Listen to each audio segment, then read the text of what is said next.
Today we are going to look at what the word cabron means in Latin American culture.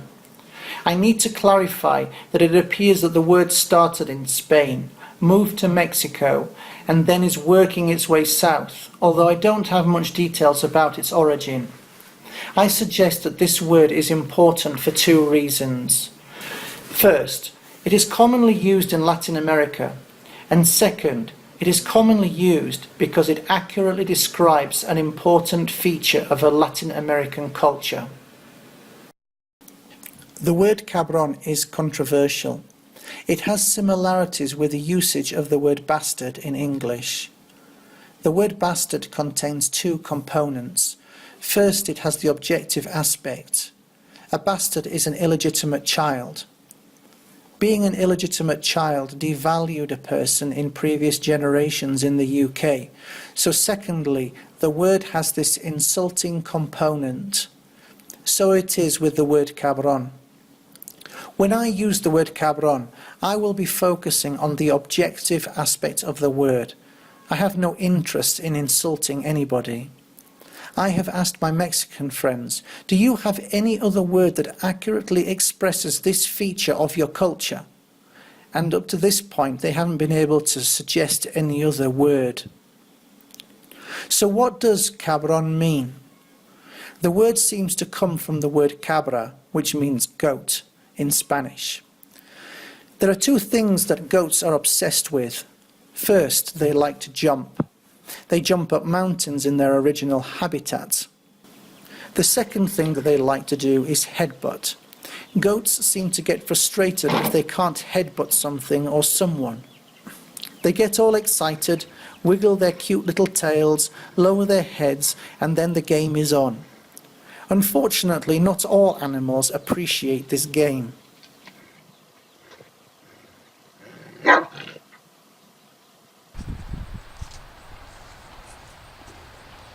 These two are hitting so hard that their head's starting to bleed. No. Well, Susie and Rosie. It's quite clear that goats don't take this personally. Rather, they see it as an opportunity to hone their skills and fulfill their role as being a goat. That being said, there is a serious side to this game. When two goats perfect their skills and thrust themselves forward with significant force, their toughened neck muscles and hardened skull become a dangerous weapon. Goats will rise on their hind legs and come crashing down on their opponent, leading to shocking consequences. An alpha male goat in Spanish is known as a cabron. At some unknown time in Spanish history, this word came to be used in society to refer to the way that social interactions take place. Just like goats would raise themselves up on their hind feet and crash down on their opponents with a force, so in Latin society, people would try to rise up in society and crush any opponents using their strength. Just like goats would raise themselves up on their hind feet and crash down on their opponents with a force, so in Latin society, people would try to rise up in the society and crush any opponents using their strength. As goats get older, this game becomes more serious, and male goats will fight it out for a dominating position within their group. The crash of the skulls is horrific, and they don't even appear to consider the dangerous effect that such actions can have on each other.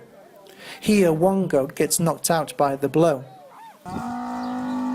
Here it seems that both animals get stunned by the impact, but the cow here ends worse off. Poor little sausage.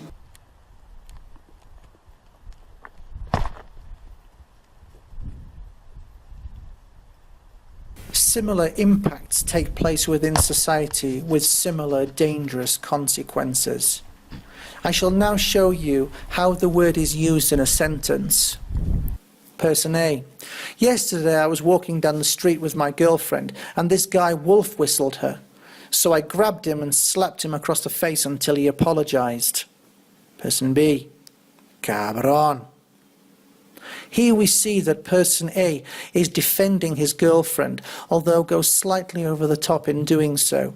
He is a cabron because he used his macho prowess to defend his family like a real man, and he dominated his opponent. Let's look at another example. Jose was 5 minutes late for work again, so I took half a day's wages from his pay. He was like, "Why did you take so much money away from my wage?" I said to him, "If you don't like it, you can always go and find another job."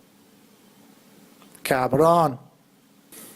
What we see here is an employee that has had a problem with punctuality, and the boss is angry about it, and again goes over the top. But the boss can do this and is the cabron because he is in the stronger position, being in control of the money. He contains an air of arrogance and confidence in his position. So in conclusion, we can see that the word cabron originates from goat culture. When a male goat seeks to dominate others, this has been translated metaphorically into society to refer to people, especially men, but also including women, who come into conflict with each other with the specific intent of dominating others. In some ways it can be a positive if a man attempts to defend his family or advance in society, getting a better job. But there tends to be an inappropriate component because the word tends to include this domination aspect that leads to the suffering of others. People who are not from Latin America should not use this word until they have seen its use in society a number of times. If you are not careful, you can cause offence. It's not used in formal or polite conversation, but it runs freely among friends, and especially when one person is abusing another.